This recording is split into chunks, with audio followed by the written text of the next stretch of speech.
Southeastern Telehealth, no, he said National Telehealth Resource Centers. I've already told you that we were awarded this grant, but this is what our map looks like. There are 14 telehealth resource centers across the country, and you'll see your state, and you can find this map on the National resourcecenter.org website. Here again, email me and I can connect you. But we have 14 centers, and 2 of those centers are national. One of those in Alaska is dedicated to technology. So if you had any questions about telehealth-related technology, they would be a great resource for you. And everyone is so willing to help anyone. In California, we have a policy resource center, and they come out with great information. They just put together a Medicaid document that will show you all 50 states what is covered by telemedicine. So don't hesitate to contact them or contact me, and I'll get you with these folks. Who do telehealth resource centers serve? Anybody. Anybody who calls us, who has a need or an interest, needs some information about telehealth, we will provide. And if we as a center don't know, we contact one of our other centers, and we work very well together. And I wish we had money to give out. We don't. I mean, we will take money if you want to give some to us, but we can't give out money. But we have a lot of knowledge and a lot of thought and a lot of assistance that we can provide you. And I think we provide very worthy services. Okay, with all the benefits that are attributed to telehealth, one has to wonder why this technology has not spread like. Aren't those the strangest little things? They're weird. It's like, why are they there? I turned mine to the side and put my cup in it so I wouldn't spill my drink. But I've been having conversation with Dr. Flannery, and I were discussing what they were there for.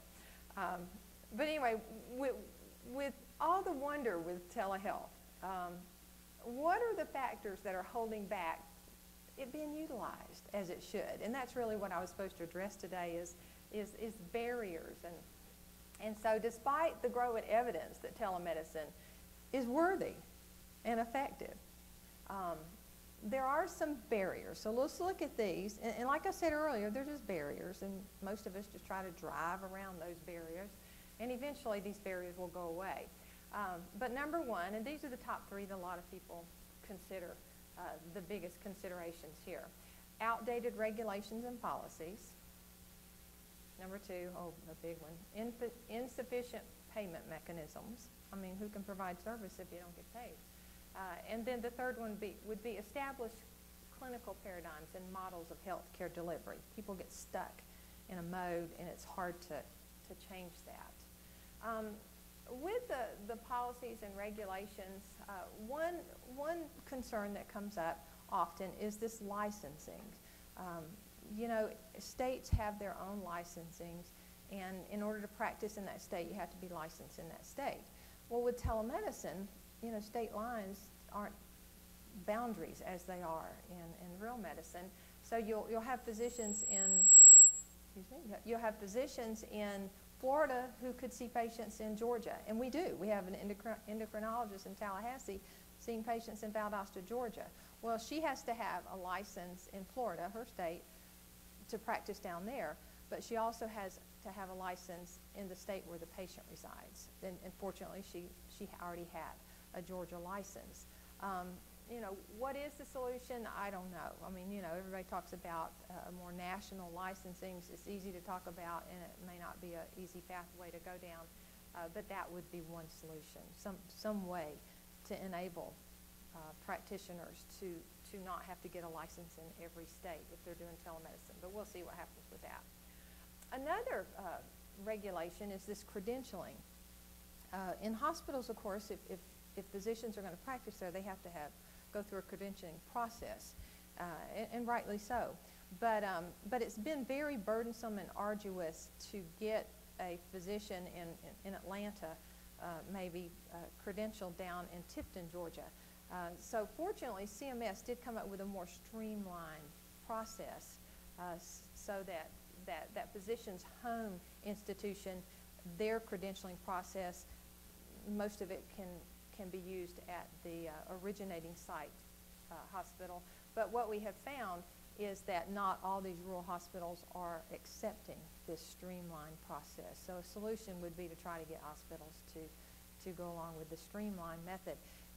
Even so, the streamlined method, you still have to go through that rural hospitals process of credentialing. But it is an arduous process, but it could be improved, and it is getting there. But even so, we still do it. You know, we still do what we have to do, and physicians are providing services via telemedicine. The payment mechanisms, federal and state coverage regulations. There are limitations of the coverage of telehealth that Medicare and Medicaid put in place. Regulations about the services they're willing to pay for, the providers that they're willing to pay for, and then even the situations, meaning where the patient is sometimes. I know Medicare is real restrictive about the originating site has to be in a rural area. Now, I must tell you that Medicare is looking at that and is going to improve their process of determining rural sites related to HIPSAs and MSAs. So the solution is to revamp the method of determining the geographical designation. They're working on that. And then to increase the eligible codes. And that's happening. You'll notice year to year. I know with Medicaid within the states, you as a provider, it would be good for you to have a relationship with some folks at Medicaid, or at least have the opportunity to present and plead your case.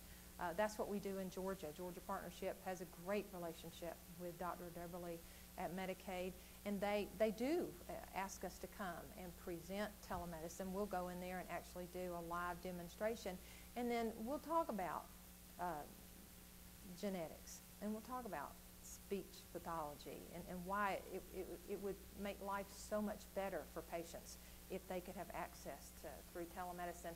And it's working in Georgia. We got new codes added last year. And so it's just an ongoing process.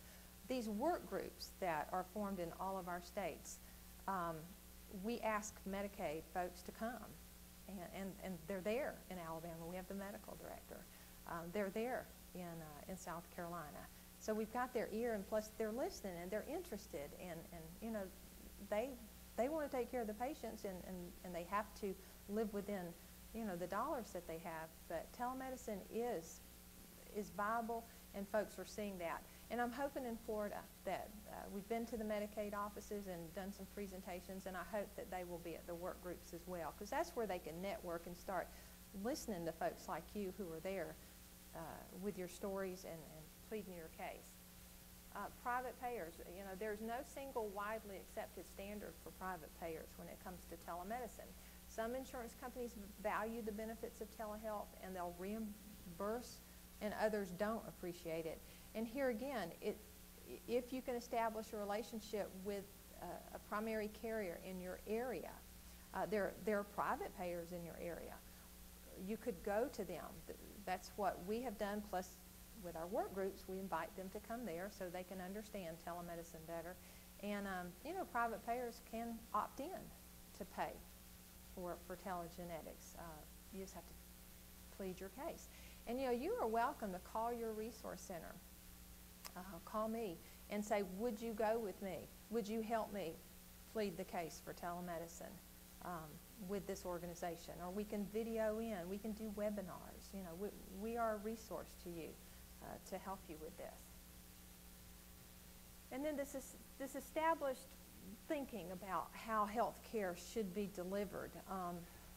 You know, that can be a barrier because there are concerns by some healthcare providers that this way of delivering care will disrupt that relationship that one has when it's face-to-face, live face-to-face. There's also the perception that telemedicine would disrupt and complicate their routine, the way that I deliver care or the way my patients deliver care. And then there's clinician reluctance to implement new technology sometimes into a practice. There is pushback from physicians. Now, certainly, mostly from those who's the referrers. Now, oftentimes, the specialists like you embrace it because you know there's so many needs out there, and I could be seeing so many other patients. So Dr. Anderson and I were talking, one of the hurdles is just because you decide I'm going to provide this service, you build it, doesn't mean they will come. And we have certainly found that in all disciplines in Georgia. So our sites, presenting sites, our originating patient sites that do the best, they do well because there is a champion at that site that is waving the banner constantly. It's incredible if you get a physician champion. I know Coffee Regional Hospital has this Dr. Lister who loves telemedicine. She runs a walk-in clinic. They have one of the top clinics in the country. Probably in the country, but in Georgia, because she is constantly talking to her peers and saying, you shouldn't be sending these patients on that 4-hour drive when they can come over here to my clinic and they can receive that service here through telemedicine. So I wouldn't just go give free equipment and you think that that hospital is going to embrace what you are giving them. You've got to have a champion. You've got to have a relationship with somebody there and get them excited. And then networks like Georgia Partnership, they're good at going into those institutions and helping to support those partners. Here again, use your resource centers. Say, look, we got this little hospital, we want to do telemedicine there, and could you help us sell it to them? So take advantage of what is available to you. All right, there's other barriers. We won't go into those because my time is up. You'll have access to all of these slides, but I want to show you this one, that everyone should wake up to telemedicine. It is not going away. And if you snooze, you lose. And in this one, he's about to have a rude awakening, those who don't embrace telemedicine. And if you thought that was cute, these are my granddaughters. I always like to show them. And I always say the tall one is the drama queen, and the short one is the one who can bring out the drama in the queen. All right. But please get my card, and if I can assist you in any way, and I don't know everything, but I can find somebody. I'm very resourceful at finding folks. Okay? All right. Thank you.